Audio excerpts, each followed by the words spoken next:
Bonjour et bienvenue sur QG.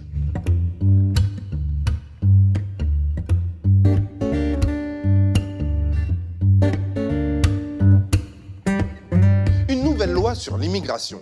Comment je pourrais décrire l'engagement du gouvernement sur ce dossier?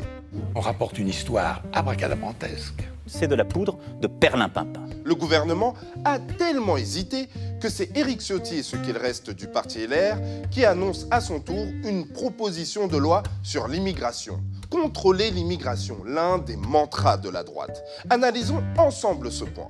C'est un fait, il y a une augmentation de la demande des titres de séjour, 193 000 en 2005 pour 311 000 en 2022, soit plus de 61%.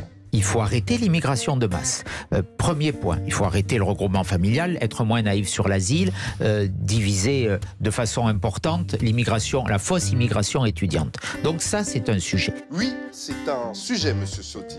Parlons du regroupement familial. Je pense que l'on aura tous compris qui sont les minorités visées par ces propos. Est-ce la réalité? Qui bénéficie vraiment aujourd'hui du regroupement familial? Les Français veulent savoir. Ce qui a augmenté en termes de migration familiale, c'est des cas très particuliers. C'est les personnes, les conjoints d'Européens, les conjoints de migrants très qualifiés. C'est ça qui a augmenté, mais pas du tout le regroupement familial stricto sensu. De plus, il y a une baisse de 4% du regroupement familial entre 2005 et 2022. Vous êtes un menteur! Mais alors, qui sont les demandeurs des titres de séjour? En pole position, les étudiants à 51%. Ensuite, la migration de travail représente 27%. Et pour finir, les réfugiés à 15%. Alors, il est habituel pour la droite de pointer du doigt la migration des réfugiés. Mais les chiffres parlent d'eux-mêmes. Il est toujours important de ramener à la réalité certaines élucubrations politiques. Effectivement, je t'avoue avoir de gros doutes sur cette réforme. Mais que veut le ministre de l'Intérieur? Pour Gérald Darmanin et la droite en général, elle a pour but d'aider les gentils immigrés. Rien que ça. À obtenir un titre de séjour s'ils travaillent dans un métier dit sous tension, mais attention, pas à n'importe quel prix. 270 000 étrangers par an qui passeront un examen de français et s'ils n'ont pas de titre de séjour. Aujourd'hui, il y a 25% des étrangers qui ont des titres de séjour et qui parlent très mal et qui comprennent très mal le français.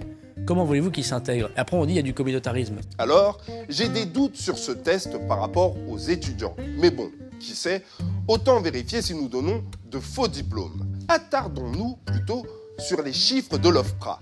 Les 5 premiers pays des demandeurs d'asile sont l'Afghanistan, le Bangladesh, la Turquie, la Géorgie et la République démocratique du Congo. Pensez-vous vraiment qu'un simple test de français permettra une bonne intégration? Pensez-vous sincèrement que des personnes qui fuient la guerre, des régimes autoritaires et des menaces de mort ont le temps de prendre des cours de français avant de fuir? Une scène surréaliste à l'aéroport de Kaboul. Un vidéaste amateur filme des Afghans prêts à prendre tous les risques pour monter dans cet avion militaire américain. Au lieu de faire un test, il faudrait accompagner les nouveaux arrivants. Certes, avec des cours de français, mais durant une longue période, pour fournir une intégration heureuse. Au lieu de brandir un test qui pourrait les envoyer vers un destin funeste si le résultat était négatif. Dis-moi, comment Gérald Darmanin arrive-t-il à associer test de français et communautarisme? Une tartufferie peut-être. Faisons un point sur le communautarisme.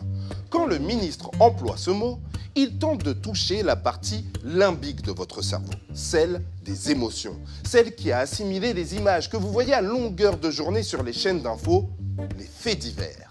Les faits divers, ce sont des faits qui font diversion. En remplissant ce temps rare avec du rien, avec du vide, ou du presque rien, on écarte les informations pertinentes que devrait posséder le citoyen pour exercer ses droits démocratiques. Une réalité biaisée qui peut pousser à ce schéma. Communautarisme égale cité et peut-être même délinquance. Sachez qu'aucun immigré ne vient en France avec la volonté de vivre en cité. Le vrai problème, les villes délinquantes qui refusent de jouer le jeu de l'intégration. Ici, en bord de Marne, les loyers sont très élevés. Et le maire a décidé de ne pas construire trop de logements sociaux et de ne pas appliquer la loi SRU. Cette loi qui oblige chaque commune à avoir un taux de 20 à 25% de logement social. Ici, à Nogent, le taux de HLM est de 12,6%. Selon le ministère de la Transition écologique, cela concernerait 1100 communes, dont Levallois-Perret ou encore Neuilly-sur-Seine. Pourtant, on le sait, il faudrait arrêter de concentrer les immigrés dans les mêmes endroits. Pourtant, aucun mot sur la question. Doit-on expliquer à nouveau ce que donne la reproduction sociale étudiée par Pierre Bourdieu ? On le sait, les personnes vivant dans un environnement défavorisé auront moins de chances de s'intégrer. Ne faudrait-il pas sanctionner plus fortement les villes délinquantes pour éviter de refaire les mêmes erreurs ? Je vous laisse méditer sur la question en suivant les émissions et actualités de QG. À bon entendeur, plus.